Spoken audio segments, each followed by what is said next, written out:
Selasa, tanggal 1 Maret tahun 1949. Kala itu terjadi serangan besar-besaran di ibu kota Indonesia, Yogyakarta. Serangan itu menjadi pembuktian pada pasukan Belanda dan dunia, bahwa Tentara Nasional Indonesia masih memiliki kekuatan untuk mempertahankan tanah air Indonesia.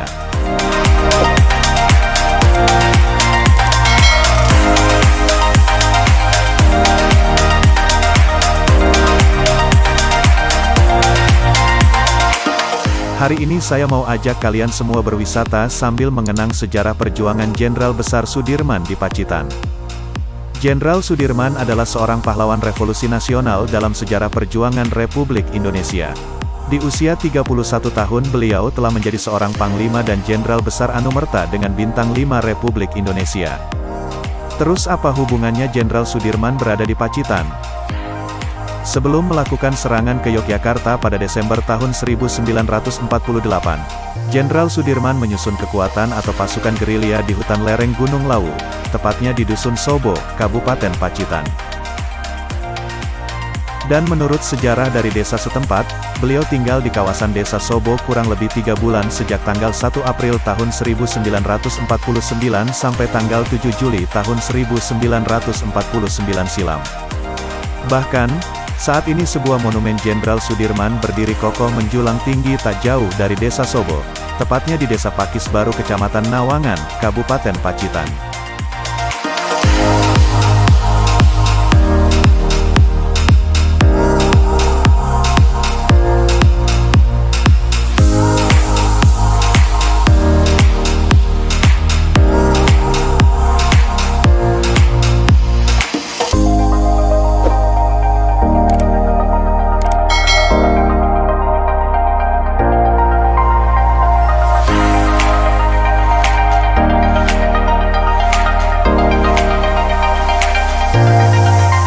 Monumen Jenderal Sudirman di Desa Pakis Baru Kecamatan Nawangan Kabupaten Pacitan ini, dibangun di Gunung Gandrung yang dulu merupakan tempat berhentinya Jenderal Sudirman bersama rombongan dan pasukannya, untuk mengganti tali temali dan tandu Jenderal Sudirman, sekaligus untuk menyusun kekuatan pasukan.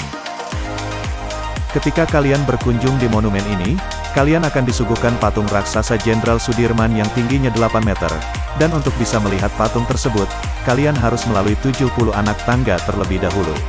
Anak tangga tersebut dibagi menjadi 3 bagian anak tangga. Bagian pertama berjumlah 45 anak tangga, bagian kedua berjumlah 8 anak tangga sedangkan bagian ketiga berjumlah 17 anak tangga. Dan jika Anda menyadari makna dari pembagian anak tangga tersebut, adalah melambangkan tanggal kemerdekaan Indonesia yaitu tanggal 17 Agustus tahun 1945.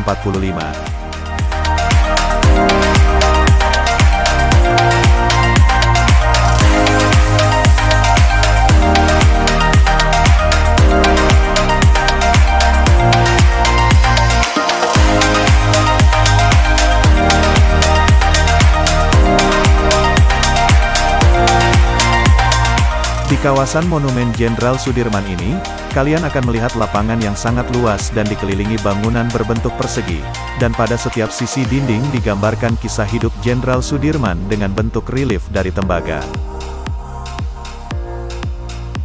Di semua sisi dinding relief menggambarkan jejak kehidupan sang jenderal, mulai dari kelahirannya sampai beliau wafat semua terrekam dan tergambarkan di dinding tersebut. Jadi, kalian akan benar-benar mengetahui kisah hidup sang Jenderal Sudirman sekaligus dapat mengambil pelajaran penting dari beliau.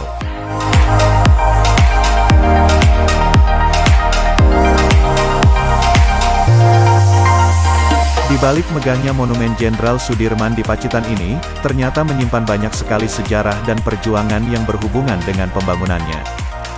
Monumen tersebut dibangun oleh keluarga almarhum Bapak Roto Suwarno, seorang seniman yang juga tokoh masyarakat dan juga sangat berjasa dan terkenal di Desa Pakis Baru tersebut. Beliau dulu adalah pengawal dari Panglima Jenderal Sudirman pada saat bermarkas di Desa Pakis Baru. Beliau juga mendirikan sebuah yayasan yang bernama Yayasan Kembang Mas. Dengan yayasan tersebut, beliau membangun berbagai fasilitas umum untuk masyarakat di Desa Pakis Baru, di antaranya lapangan tenis, sekolah-sekolah formal, penginapan, dam, monumen, dan masih banyak lagi.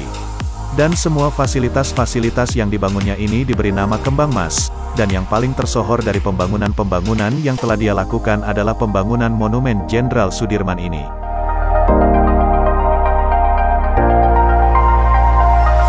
Ketika kalian berkunjung ke monumen ini, kalian tidak hanya puas dengan monumennya yang indah dan eksotis penuh dengan sejarah, tetapi kalian juga akan puas dengan suasana dan kondisi di sekitar monumen yang sejuk karena berada di pegunungan.